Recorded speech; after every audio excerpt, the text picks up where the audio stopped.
이제 오늘부터 마가복음 우리가 강의를 시작하겠습니다. 네, 마가복음은 16장으로 되어져 있고요. 우리가 사복음서라고 할 때에는 마태, 마가, 누가, 요한 이렇게 얘기하고, 공관복음이라고 할 때는 마태, 마가, 누가 이렇게 세 복음이라고 하는데요. 이 중에 마가복음이 제일 먼저 사용됐습니다. 기록된 추정은 AD 한 60년 정도예요. 이게 기록이 정확하지 않아서 지금 베드로가 순교한 후에 쓰여졌다가 제일 많이 사용되고 있는, 베드로가 62년 정도에 순교를 했어요. 그 다음에 사용되었을 것이다. 후로는 뭐 70년경 아니면 그거보다 더 앞에 뭐 56년 정도 기록되었다 뭐 이렇게 얘기하는데, 추정이기 때문에 정확하지 않습니다. 학자들도 여러 분분한데 제일 힘을 얻는 건 60년대경 그 후에 기록되었을 것이다. 기록자는 마가입니다. 마가는 되게 유명하게 우리에게 다가오는 것은 예수님께서 마지막 최후의 만찬을 했던 곳이 마가의 집입니다. 마가의 다락방이고, 그리고 마지막 예수님께서 나는 이제 하늘로 올라갈 때 너희에게 보혜사 성령이 올 것이다. 너희가 기다려라. 그곳이 120문도가 있는 마가의 다락방. 그러니까 우리가 마가라는 사람을 이렇게 보면 제일 유명하게 우리에게 다가오는 마가의 다락방.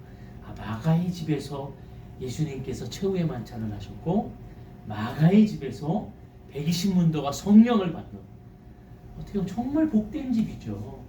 복된 집이죠. 그러니까 이 마가라는 사람이 기록을 했습니다.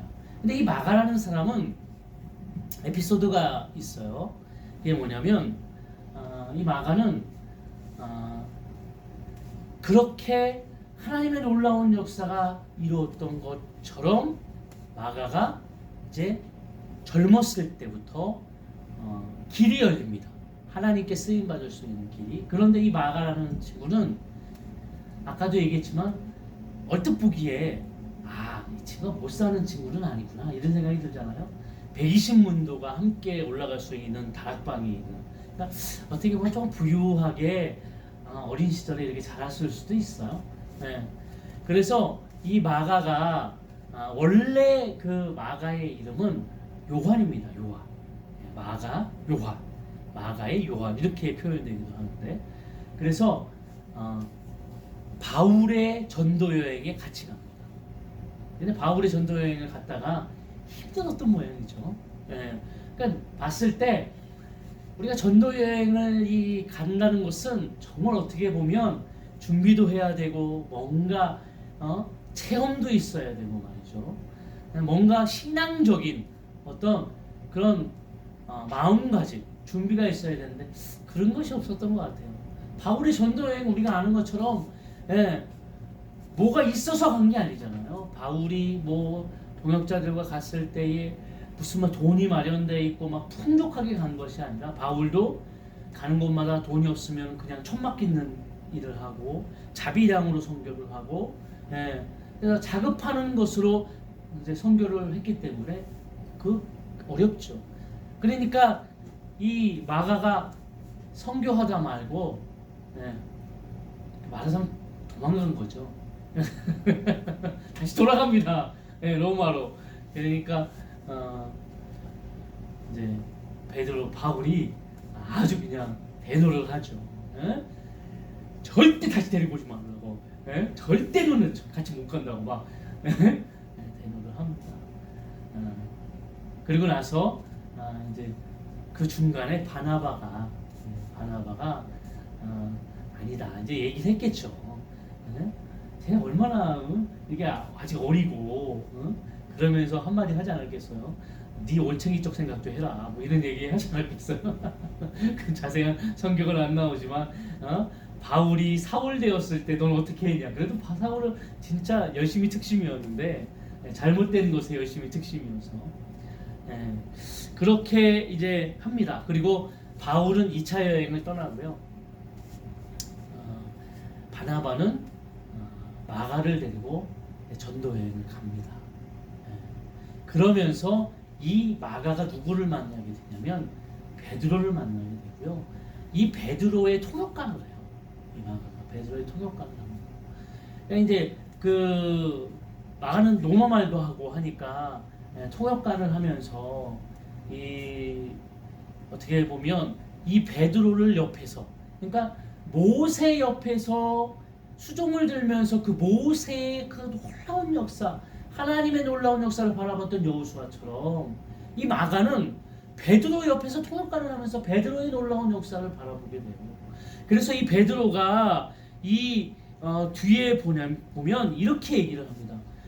베드로전서 5장에 보면은요 12절부터 이렇게 얘기해요. 내가 신실한 형제 아는 실로아노로 말미암아 너희에게 간단히 써서 권하고 이것이 하나님의 참된 은혜임을 증언하노니 너희는 은혜에 굳게 서라. 택하심을 함께 받은 바벨론에 있는 교회가 너희에게 문안하고 내 아들 마가도 그러하니라.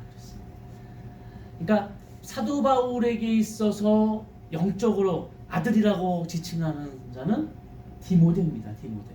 네. 그런데 이 베드로에게 있어서 영적으로 아들이다라고 하는 친구는 마가예요. 그러니까 베드로의 어떤 신앙의 영향력을 많이 받았고요. 이 마가는 그리고 그 안에서 많이 성장을 해요. 많이 성장을 합니다. 그래서 이 디모데후서 4장 11절에 보면 사도 바울이 쓴 그 서신에 이렇게 표현해요. 누가만 나와 함께 있느니라 내가 올 때에 마가도 데리고 오라. 그가 나의 일에 유의하리라. 한때 정말 하나님의 뜻도 모르고 어떻게 보면 그냥 생짜죠, 생짜. 그냥 예수 믿고 그 안에 놀라운 역사가 임했는데 그냥 준비 없이 체험 없이 갔다가 그는 그렇게 바울에게 질타를 당하고 절대 일을 못한다고 막 이렇게 했던 마가가 베드로를 만나고 그 안에서 하나님을 더 깊이 알게 되고 또 신앙의 성장을 한 후에 그는 베드로의 아들이 되어지고 사도 바울에게는 내게 유익한 자라, 이런 이야기를 듣는 자가 되게 됩니다. 네. 그래서 이 마가라는 사람이 이제 마가복음을 쓰게 되어지는데요. 이 마가복음을 쓴 그 기록의 역사적 배경은 그때 이렇습니다. 예수님이 돌아가셨어요. 그리고 예수님이 돌아가신 후에 예수님께서 3일 만에 어떻게 됐을까요? 부활하셨어요. 다시 살아나셨어요. 그리고 나서 예수님의 부활의 역사를 통하여 예수님이 말씀하신 대로 마가의 다락방에서 120문도가 성령이 충만한 역사를 받습니다. 아멘. 그리고 그게 사도행전의 역사가 시작되어집니다. 초대교회 역사가 시작되어집니다.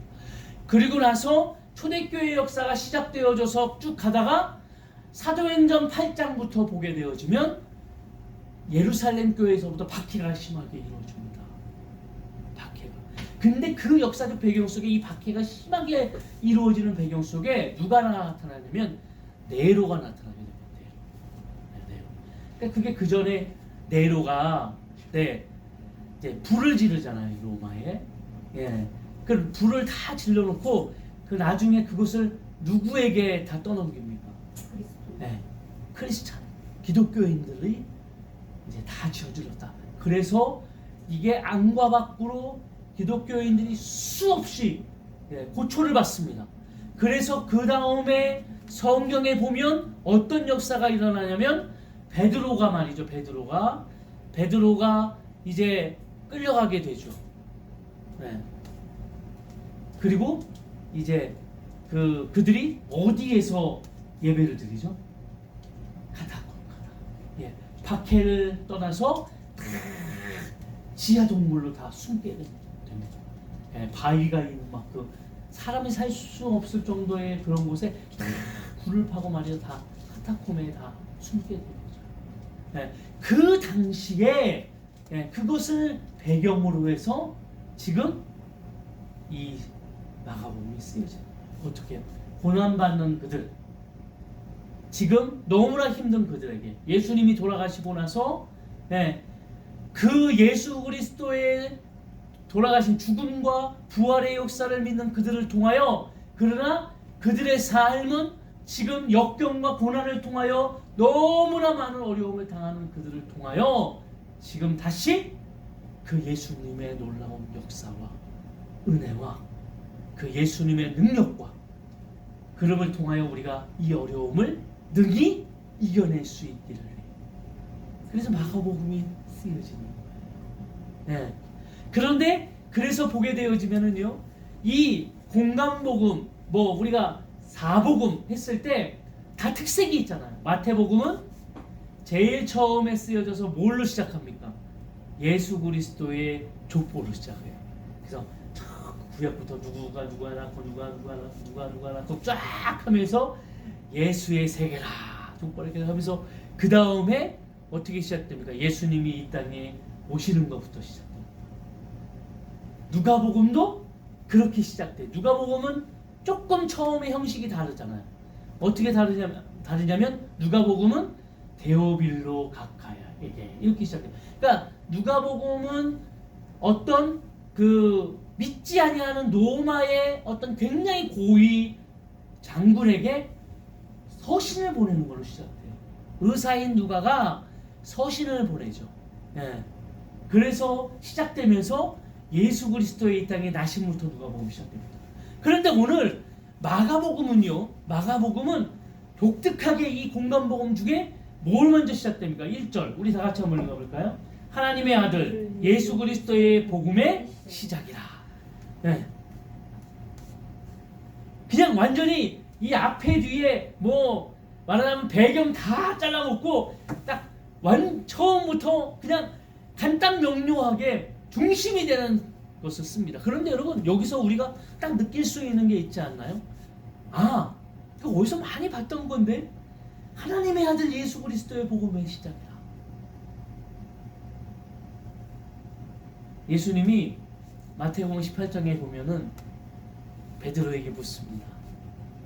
야, 사람들이 나를 누구라 하느냐? 이렇게 물어요. 그랬더니 선지자라고 하고 막 뭐라고 얘기하잖아요. 그러니까 예수님이 그러면 너희는 나를 누구라 하느냐? 그랬을 때 베드로가 아주 기가 막힌 고백을 합니다. 아시나요? 주는 그리스도시요 살아계신 하나님의 아들이시니이다. 할렐루야. 이게 베드로의 어떻게 보면 신앙에 있어서 정말 놀라운 고백이거든요. 그래서 이 고백 위에 뭐가 세워집니까? 교회가 세워지는 거예요. 교회가. 그러면서 뭐라고 그래요? 그 교회는 뭐가 침탈하지 못한다고요? 음부의 권세가 들어오지 못한다.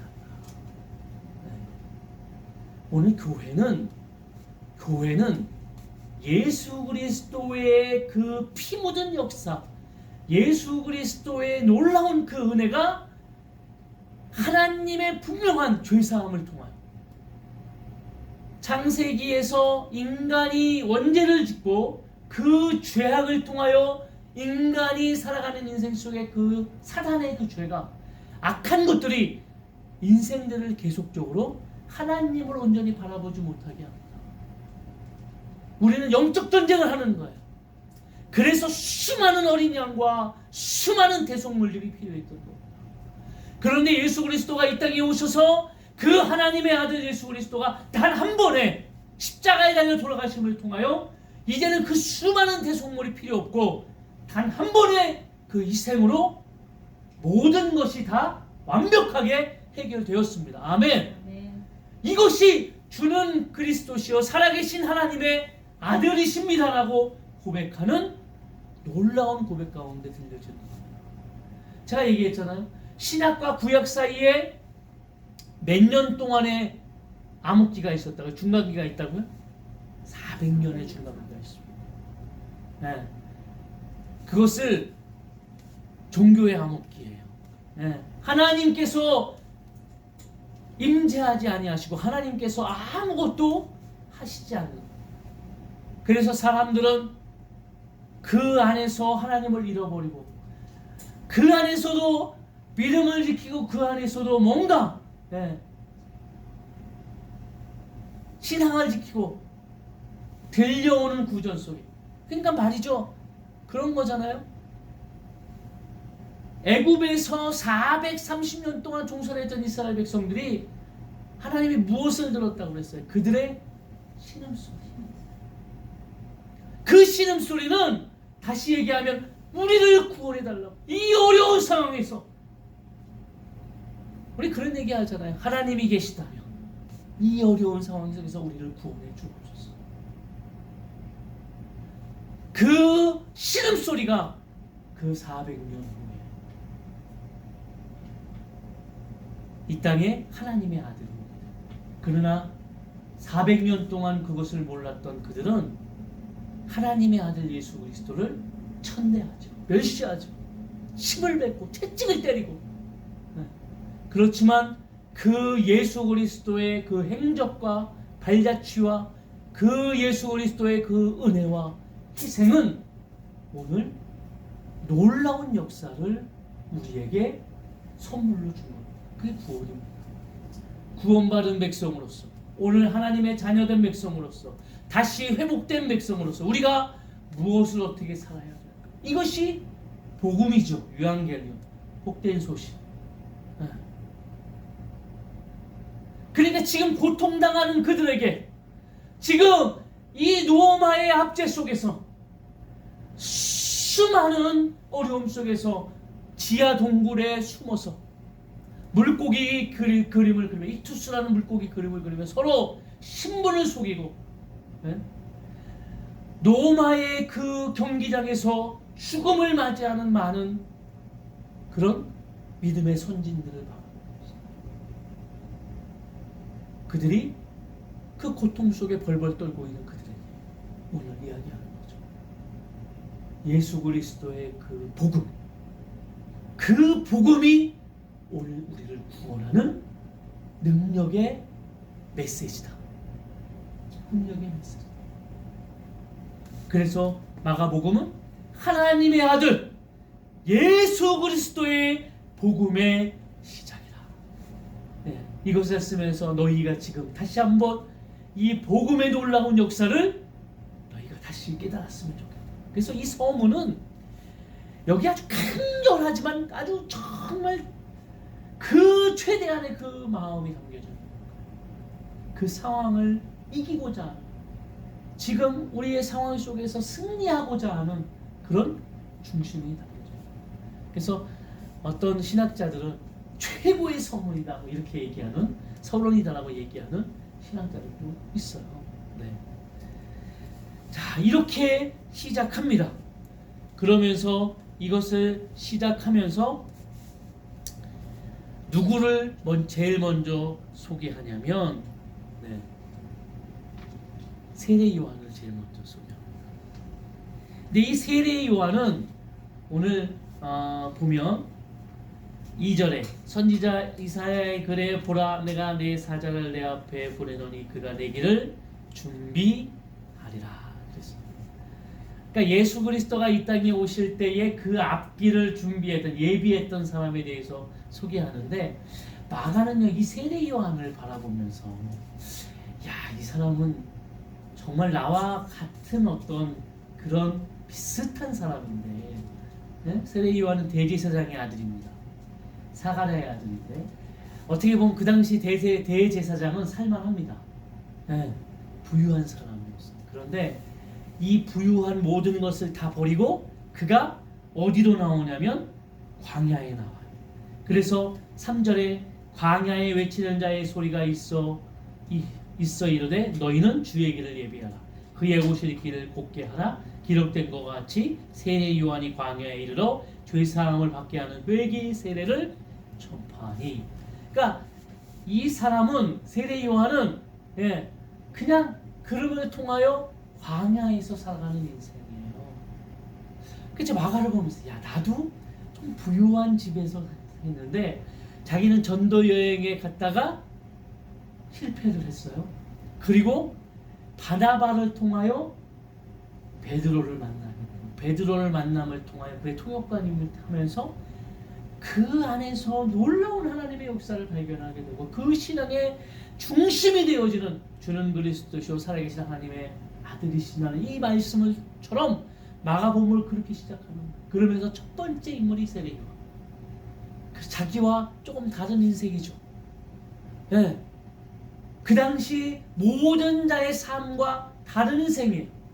많은 사람들이 자기가 호의호식하고 자기를 위해서 자기의 먹고 사는 문제를 위해서 오늘 살아가는 대부분의 인생 속에서 오늘 세례 요한은 어떤 한 사람의 그 길을 예비하기 위해서 자기의 모든 것을 버리고 어떻게 한다고요?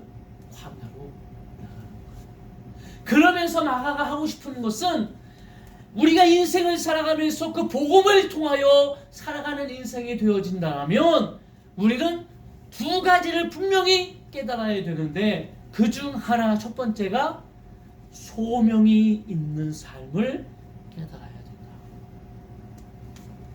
세례 요한은 어떤 소명이 있냐면 어떤 하나님의 부르심이 있냐면 그는 예수 그리스도의 길을 예비하는 자. 6개월 먼저 태어나서 예수님이 먼저 공생애를 시작하기 전에 이 땅에 먼저 회개하라 라는 복음을 증거하면서 많은 사람들에게 이 신구약 중반기에서 그 어둠 속에서 타락하고 온갖 죄를 짓고 자기만을 위해서 살아가는 많은 인생들에게 뭐라고요? 회개하라. 천국이 가까웠다. 그러면서 세례를 베푸는 일을 하는 거예요. 그러면서 이 뒤에 나보다 더한 분이 오신다. 이걸 얘기하는 거잖아요. 네? 5절 온 유대 지방과 예루살렘 사람이 다 나아가 자기 죄를 자복하고 요단 강가에서 그에게 세례를 받더라. 요단은 낙타털 옷을 입고 허리에 가죽띠를 띠고 메뚜기와 석척을 먹더라. 그가 전파하여 이르되 나보다 능력 많으신 이가 내 뒤에 오시나니 나는 굽혀 그의 신발끈을 풀기도 감당하지 못하겠노라. 그러니까 세례 요한의 삶은요 소명을 가진 삶이에요. 그걸 정확히 아는 삶입니다. 뭐요? 나는 예수 그리스도를 예비하는 자다. 먼저 와서 그의 앞길을 예비하는 자로서 먼저 내가 이 일을 하는 자라는 것을 이 시대 속에서 우리가 잃어버린 것이 있다면 그것은 소명을 갖는 삶, 사명을 잃어버린 삶이에요. 하나님이 왜 나를 부르셨습니까? 이것을 잃어버리고 우리는 내가 살아가는 인생만을 바라보면서 내가 먹는 것, 입는 것 이것만을 중심으로 해서 살다 보니까 내 사명과 하나님의 부르심의 소명은 없어지고 목사도 마찬가지고 제가 학교 이렇게 신대 다니면서 보면 우리 선배 목사님들이 제일 어려운 것들 참 제가 이렇게 살아보니까 이해가 되더라고요. 네. 안타까운 소식들이 들려요. 뭐 졸업을 하고 좀 있다가 뭐 부교육재생활도 하고 아니면 개척을 해가지고 하시다가 나중에 이렇게 보면은 먹고 사는 문제 때문에 택시 운전하시는 선배 목사님들 얘기를 들으면 그때는 참 젊을 때 마음이 아팠어요.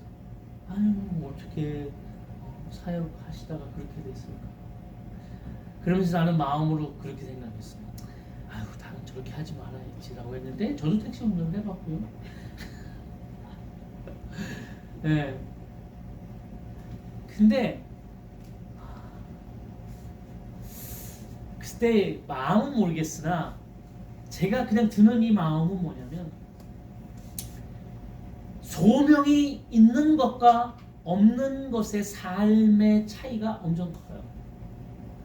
그러니까 내가 세상 일을 하지만 내가 하고 있는 이 일은 부업이고 하나님께 받은 내 사명과 소명이 주업이기 때문에 이 일을 하기 위해 참신해가 이 부업을 하는 거라고 생각할 때는 전혀 그냥 내가 이 일을 통해 이것을 해야지 이렇게 마음이 먹어지니까 감당할 만해요. 그런데 이 앞에 게 소명과 사명이 무너지고 여기를 찾게 되어지면 그 다음부터는 걷잡을 수 없는 아주 수렁에 빠지는 그런 모습이 들립니다. 나는 아무것도 아니구나. 우리 인생이 그렇단 말이에요. 우리 인생. 우리는 하나님 앞에로부터 부름을 받은 소명자입니다. 아멘? 나에게 하나님의 사명이 있어요. 부름의 목적과 부르심의 어떤 뜻은 좀 다릅니다. 각기의 하나님이 주신 달란트대로 부르셨어요. 그러나 그 소명적인 삶을 온전히 붙들고 살아가는 인생이어야만이 오늘 이 세상 가운데에서 뚜렷하게 내가 무엇을 하며 살아가는 삶인지를 분명히 깨닫고 나아가게 된다는 거예요. 마가가 봤을 때 이 세례 요한은 그 소명적인 삶을 온전히 깨달았던 사람이라고 보는 겁니다.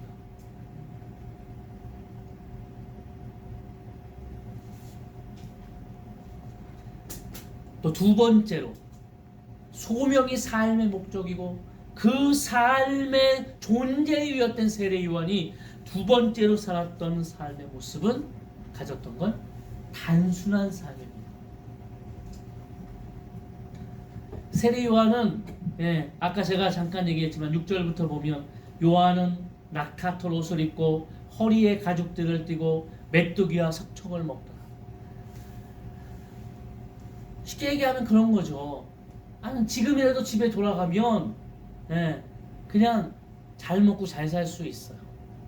그렇게 그런데 세례 요한은 집에 가지 아니하고 단순하게 삽니다.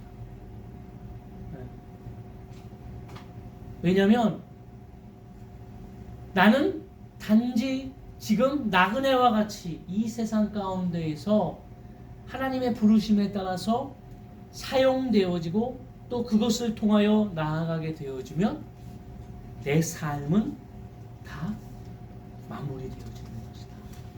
이렇게 깨닫는 세례 요한은 나그네와 같은 삶을 통하여 단순해지는 거예요. 단순해지는. 그러니까 이런 거죠. 우리가 여행을 갔어요. 여행을 갔을 때에 뜻하지 않게 옷을 이렇게 버리게 되어지고 이제 옷이 없을 때에 현지에서 옷을 사게 됩니다. 그 현지에서 옷을 살 때 옷을 이렇게 보면서 뭐 사람마다 좀 다르겠지만 보통 그냥 일반 여행객들은 비싼 거 안 삽니다. 뭘 사죠? 그냥 여기서만 잠깐 그냥 입고 그런 단순한 거 그냥 사요. 싸고 여기서 잠깐 입어야 되겠다. 왜냐하면 그냥 내가 집으로 다시 내 집으로 돌아가게 되면 거긴 옷도 다 있고 다 있어. 여기는 잠시 내가 여행을 왔기 때문에 거기에서 내가 없구나. 내가 최고 좋은 거 최고급으로 사야 돼. 이렇게 안 하거든. 그럼 단순하게 사고 내 목적에 따라서 내가 해야 될 일에 집중하는 것이지. 여행을 왔으면 그 여행하는 거에 집중하지. 누가 막 거기에서 옷 사는 게 주된 목적이 아닌 이상 그렇지 않죠. 단순하게 그냥 저렴하게 그냥 여기서만 있고 그런 걸 사는 거예요.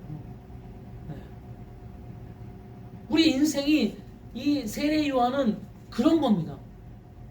세상에 얽혀서 자신 스스로가 누릴 수 있는 상황이 없는 게 아니고 있지만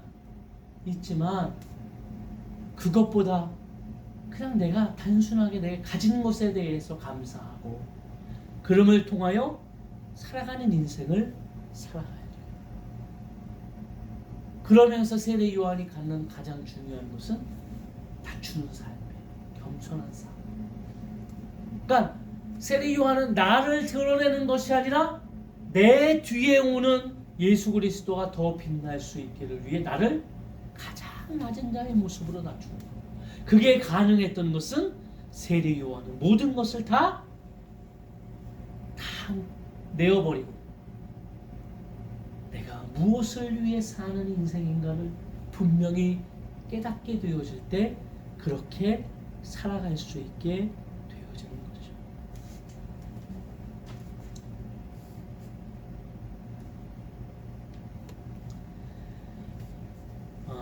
2차 세계대전 당시에 코리덴붐 여사라고 우리가 잘 아는 사람입니다. 네. 나치의 수용소에 끌려가서 고초를 겪었지만 이분은 그 안에서도 살아남은 사람 중에 한 사람이에요. 네. 뭐 역사 속에 보면 그가 나중에 자기를 그렇게 힘들게 잔혹하게 자기 부모를 죽이고 했던 독일군 장교를 만나게 되죠. 네. 그 집회에 가가지고. 근데 이 정말 시간이 지나고 그래도 그 사람을 봤을 때 그때의 어떤 그 공포와 그때의 어떤 그 분노가 치밀게 됩니다. 그때 기도하게 될 때에 그런 일화가 있어요. 네. 어떻게 할까요? 기도하는데 예수님이 한마디 하셨대잖아요. 나도 널 위해 죽었어. 너도 그냥 용서해. 나도 널 위해 죽어서 용서한 것처럼 너도 용서해. 근데 그 마음이 생겼을 때에 그를 용서할 수 있는 그런 마음이 들었더라고. 네. 그랬던 사람인데 그분이 한 집회에 초청을 받았어요. 초청을 받아가지고 이렇게 막 이제 집회를 하는데 어떤 이분이 너무 담담하게 그 이야기를 그냥 하는 거예요. 그래서 웃음기 없이 그렇게 하니까 어떤 한 사람이 아니 할머니니까 이제 나이가 많이 들어서 아니 왜 이렇게 하시는데 기쁘시지 않으세요? 이 이야기를 하니까 그랬더니 한마디 하셨대요.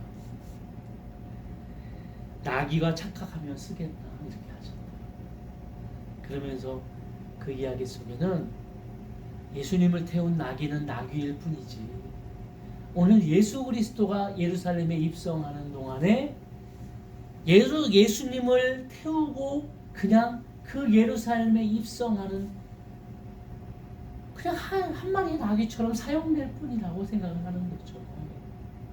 자기를 낮추고 누가 드러나기를 위해서요? 예수 그리스도가 드러나기를 위해서.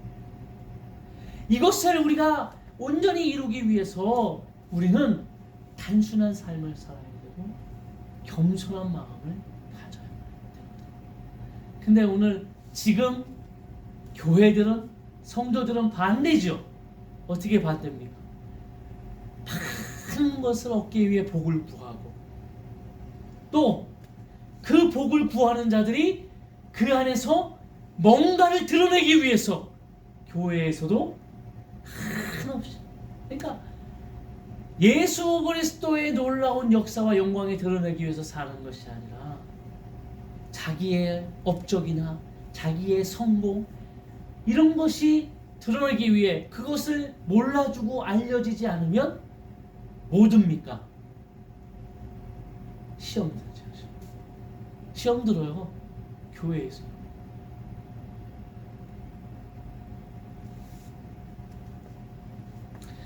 우리는 오늘 마가복음 우리 강의 처음을 우리가 시작하면서 빈들에 선 세례 요한 그 빈들에 선 세례 요한을 통하여 오늘 하나님의 놀라운 역사가 오늘 분명히 드러날 줄로 믿습니다. 우리 한 절만 우리 찾아서 읽어보고 우리 결론으로 짓고 말씀을 끝내겠습니다. 누가복음 3장입니다. 다 찾아볼까요? 누가복음 3장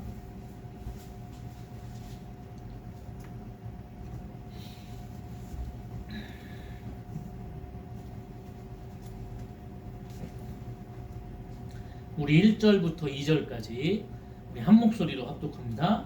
디베리오 황제가 통치한 지 15해 고 본디오 빌라도가 유대의 총독으로 헤롯의 갈릴리 분봉왕으로 그 동생 빌립이 아두레와 두라고니 지방의 분봉왕으로 루사니아가 아빌레네의 분봉왕으로 안나스와 가야바가 대제사장으로 있을 때에 하나님의 말씀이 빈들에서 사가랴의 아들 요한에게 임한지라.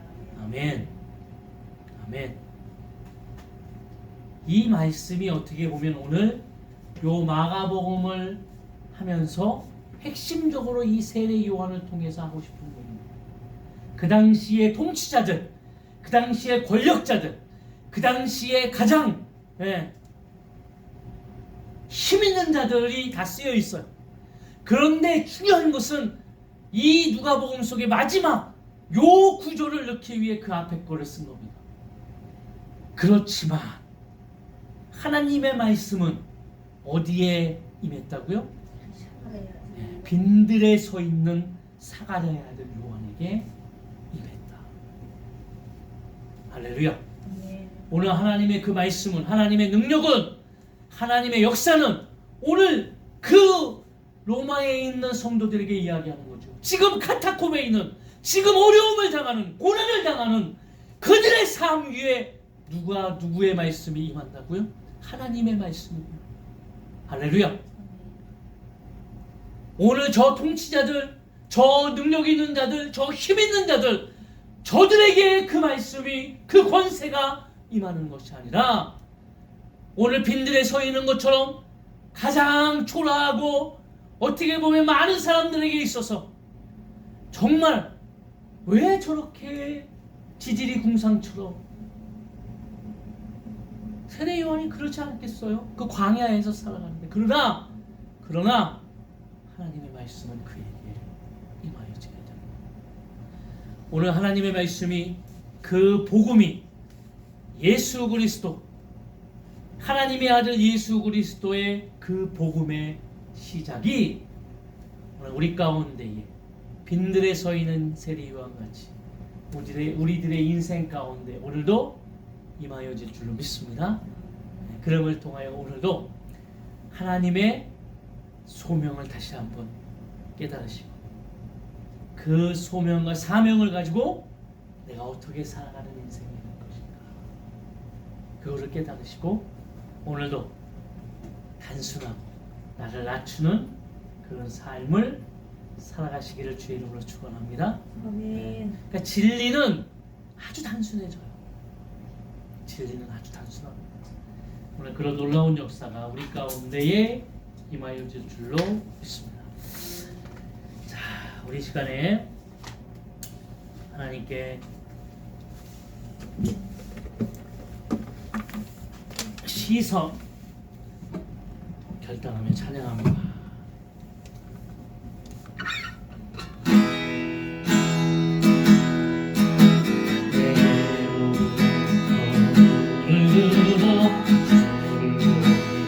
시작할 때 주의 일을 보겠네. 그 찬양 돌이키사 하늘에 꿈꾸게 하네. 주님을 볼 때 모든 시선을 주님께 드리고 살아계신 하나님을 느낄 때 내 삶은 주의 역사가 되고 하나님이 일하기 시작하네. 성령이 나를 변화시켜, 성령이 나를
마지막이시냐 모든